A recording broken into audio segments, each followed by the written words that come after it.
पूरी तरह से यानी कि फिर भी ठीक है। यानी बच्चा पैदा हुआ, उन्हीं के परिवार में पैदा हुआ, 1-2 दिन पहले पैदा हुआ। उस बच्चे को छुपाया गया, उस बच्चे को किसी को दिखाया नहीं गया और उसको प्लांट करके दिखा दिया गया कि ये बच्चा, अगर 20 बच्चे भी दूसरे से पैदा करा के तुम प्लांट कर लोगे ना, 20 बच्चे 10 बच्चे भी पैदा कर लोगे, 10 लड़के और 10 लड़कियां भी पैदा कर लोगे ना, तब भी तुम्हें भारत की नागरिकता नहीं मिलेगी। उस बेटी का कसूर नहीं है जो पैदा हुई है, बल्कि उस मां का कसूर है जिसने पैदा करके ये प्लांट, जो खुद अपने बच्चों की नहीं हुई, खुद अपने पति की नहीं हुई, अपने देश की नहीं हुई, अपनी बहन की नहीं हुई, उस डॉक्टर को, जो डॉक्टर जिसने पैदा किया है, जिसका नाम ये ले रहे हैं, जिस डॉक्टर का, जिस हॉस्पिटल का नाम ले रहे हैं, आज हमने उसको बुला लिया कोर्ट के जरिए से। ऑपरेशन हुआ, कब कब एडमिट हुई, कब कब हुआ, क्या क्या दवाई दी गई, कैसे हुआ, किस तरह हुआ, हम पूछेंगे उस डॉक्टर से। सीसीटीवी कैमरे की फुटेज जो आपके हॉस्पिटल की है वो डैमेज मत करना।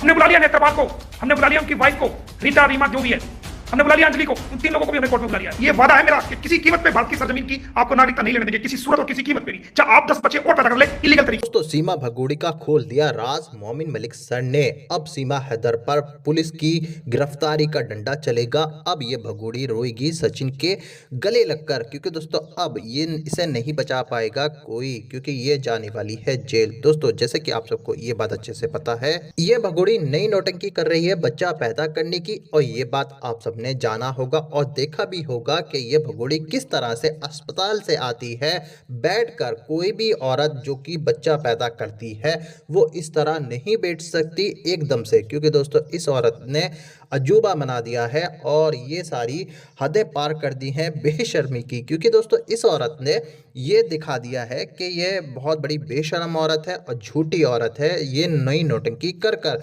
कोई भी औरत बच्चा पैदा करने के बाद इतनी जल्दी हॉस्पिटल से छुट्टी लेकर घर नहीं आती, और इस औरत ने वो कर कर सबको हैरान कर डाला है। दोस्तों, इस औरत ने इतना बड़ा झूठ बोला है कि इसकी माफ़ी नहीं है, क्योंकि दोस्तों इसके ऑलरेडी 4 बच्चे हैं। अब ये 5वें बच्चे की ज़िंदगी बर्बाद करेगी, जो कि इसने किसी और से लिया है। और इस बात का सबूत इस वीडियो के अंदर मैं आपको देने जा रहा हूँ, जो वीडियो मैं अभी आपको दिखाऊंगा।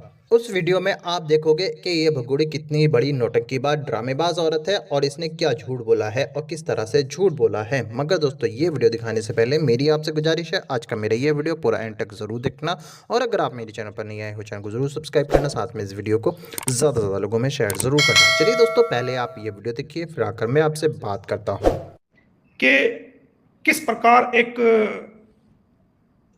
गेम तैयार किया गया और उस गेम को तैयार करके उसके कैरेक्टर को सेट किया गया, हर आदमी के कैरेक्टर को उसके अंदर सेट किया गया और अलग अलग उनकी जिम्मेदारी को बनाया गया, उनको समझाया गया, उनको रोल दिया गया और पूरी दुनिया का बेवकूफ बनाने की कोशिश की गई।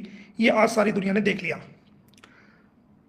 जो हमारा मेन स्ट्रीम मीडिया है, मेन स्ट्रीम मीडिया को सिर्फ मिर्च और मसाला चाहिए, ना सच्चाई का पता लगाने की कोई कोशिश है, ना ही असलियत का पता लगाने की कोशिश है, ना गहराई में जाने की कोशिश है, और ना ही किसी प्रकार की यह कोशिश की गई है कि सच्चाई क्या है, उसको तोड़ मरोड़ करके प्लांट करके क्या दिखाया गया है, क्या साजिश रची गई है, किस किस का क्या रोल प्ले किया गया, किसी को कोई मतलब नहीं।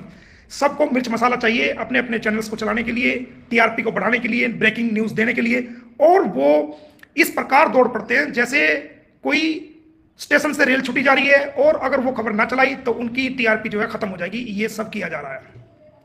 दोस्तों, मैं आपको पूरी दुनिया को बताना चाहूंगा कि ये जो एपिसोड है, ये एपिसोड पूरा पूरा प्लांटेड है।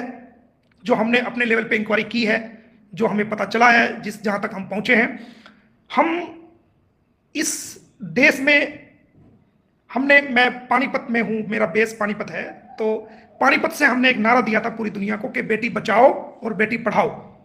उसका मकसद यह था कि कोख के अंदर बेटी को ना मारा जाए और उसके पैदा होने से पहले ये अल्ट्रासाउंड के जरिए से ये पता ना लगाया जाए कि बेटी है तो उसको पेट में, उसको कोख में खत्म कर दो या उसको मार दो, और बेटा है तो उसको पैदा होने दो। तो हमने पूरे भारत को नहीं, पूरे विश्व को पानीपत से ये नारा दिया था कि बेटी बचाएंगे भी कोख में और बेटी पढ़ाएंगे। हम एक मासूम बच्चा इस दुनिया में आया है बेटी के रूप में, हम उसके खिलाफ बिल्कुल भी नहीं थे, ना है ना होंगे। लेकिन वो बच्चा किस कोख से पैदा हुआ और किस कोख से पैदा होने के बाद उस बच्चे को कहां जाके प्लांट कर दिया गया, इसका जिम्मेदार सीधे सीधे उस बच्चे की मां है जिसने ये प्लांट करने की कोशिश की है, उस बच्चे का बाप है जिसने ये इसको प्लांट करने की कोशिश की गई है। क्योंकि हमने उनके बिल्कुल पास के लोगों से, बिल्कुल नजदीक के लोगों से यह पता किया है कि कोई भी एक बच्चा पैदा हुआ, उन्हीं के परिवार में पैदा हुआ, 1-2 दिन पहले पैदा हुआ, उस बच्चे को छुपाया गया, उस बच्चे को किसी को दिखाया नहीं गया और उसको प्लांट करके दिखा दिया गया कि यह बच्चा फला फला जो है उसका पैदा हुआ है, सारी दुनिया को पागल बनाने के लिए, सारी दुनिया को बेवकूफ बनाने के लिए और सारी दुनिया को सिर्फ नागरिकता के चक्कर में। अरे अगर 20 बच्चे भी दूसरे से पैदा करा के तुम प्लांट कर लोगे ना, 20 बच्चे 10 बच्चे भी पैदा कर लोगे, 10 लड़के और 10 लड़कियां भी पैदा कर लोगे ना, तब भी तुम्हें भारत की नागरिकता नहीं मिलेगी, नहीं मिलेगी, नहीं मिलेगी। यह मेरा वादा है आपको। भारत की नागरिकता को किसी भी कीमत और किसी भी कीमत में और किसी भी सूरत में जो है वो आपको नहीं मिलेगी, नहीं मिलेगी, नहीं मिलेगी।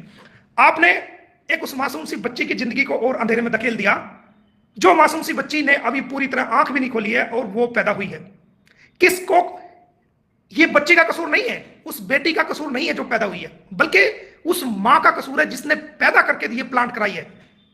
वो कैसी मां है रे जिसने अपनी बच्ची को 9 महीने पेट में रखा, और एक ऐसी इंसान को जो खुद अपने बच्चों की नहीं हुई, खुद अपने पति की नहीं हुई, अपने देश की नहीं हुई, अपनी बहन की नहीं हुई, अपनी बेटी की नहीं हुई, अपने पूरे रिश्तेदारों की नहीं हुई, उसको प्लांट करके उसको सौंप दिया वो बच्चा, जिसने 4 बच्चों की जिंदगी को पहले ही अंधेरे में झोंक दिया, उनकी लाइफ को स्पॉइल कर दिया, एजुकेशन लाइन से भी उनकी लाइफ को स्पॉइल कर दिया, उनके जीवन में जो निखार आने थे, जो पढ़ना था, लिखना था, आगे बढ़ना था, वो सारा उनको उन 4 बच्चों की स्पॉइल कर दिया। एक बाप के प्यार से उन बच्चों को दूर कर दिया, उनके रिश्तेदारों के बच्चों से दूर कर दिया, उसकी मासी के बच्चों से दूर कर दिया, उसके मामा के बच्चों से दूर कर दिया, उसके अड़ोसी, उसके पड़ोसी जहां वो बच्चे पैदा हुए, जिनके साथ खेलते थे, उठते थे, बैठते थे, उन बच्चों से उनको दूर कर दिया, उनके देश से दूर कर दिया, उनके मुल्क से दूर कर दिया, उनके मजहब से दूर कर दिया। तो जिसने पहले ही 4 बच्चों की जिंदगी को खो दिया, उसने 5वें बच्चे की, जो कि कहां वो बच्ची पैदा हुई, उसकी जिंदगी को भी उसको भी अंधकार में डाल दिया। कैसे इंसान हो यार तुम?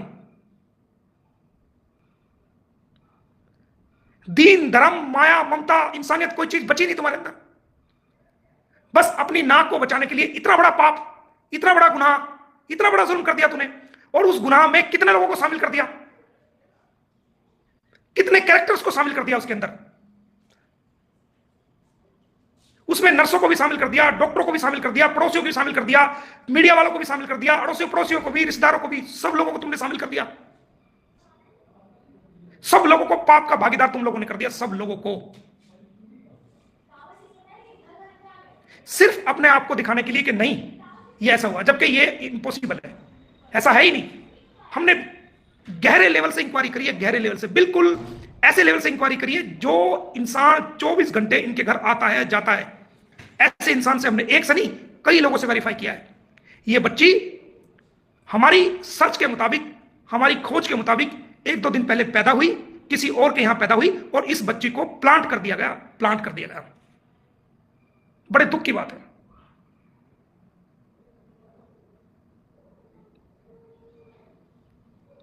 बहुत ही दुख की बात है ये। और देखो चालाकी कितनी बड़ी की गई।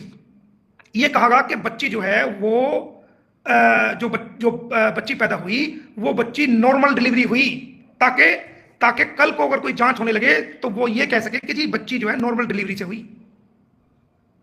इस एज में आके 40-45 साल की, या 35 से 38 या 40 साल की उम्र में आके 4 बच्चे जहां ऑलरेडी पैदा हो गए हों, तो नॉर्मल डिलीवरी का तो सवाल ही पैदा नहीं होता।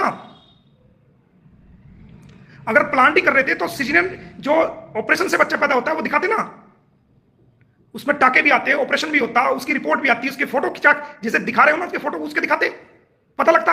पेट जब कटता ना, ऑपरेशन होता, तब पता लगता। यानी झूठ को बोलना भी सही तरीके से नहीं आ रहा।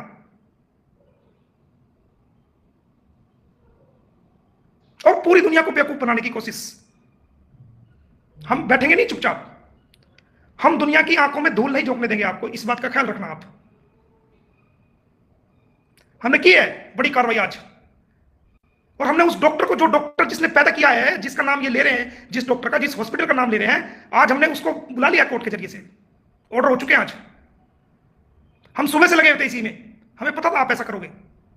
उस डॉक्टर को भी हमने कोर्ट में तलब कर लिया। कल अपनी कम्युनिटी पोस्ट पे उसके ऑर्डर आपको हम पोस्ट कर देंगे कि कोर्ट ने उसको भी तलब कर लिया है, उस डॉक्टर को भी, along with the all treatment record, Seema Haider का सभी ट्रीटमेंट रिकॉर्ड, ऑपरेशन हुआ, कब कब एडमिट हुई, कब कब हुआ, क्या क्या दवाई दी गई, कैसे हुआ, किस तरह हुआ, हम पूछेंगे ना उस डॉक्टर से।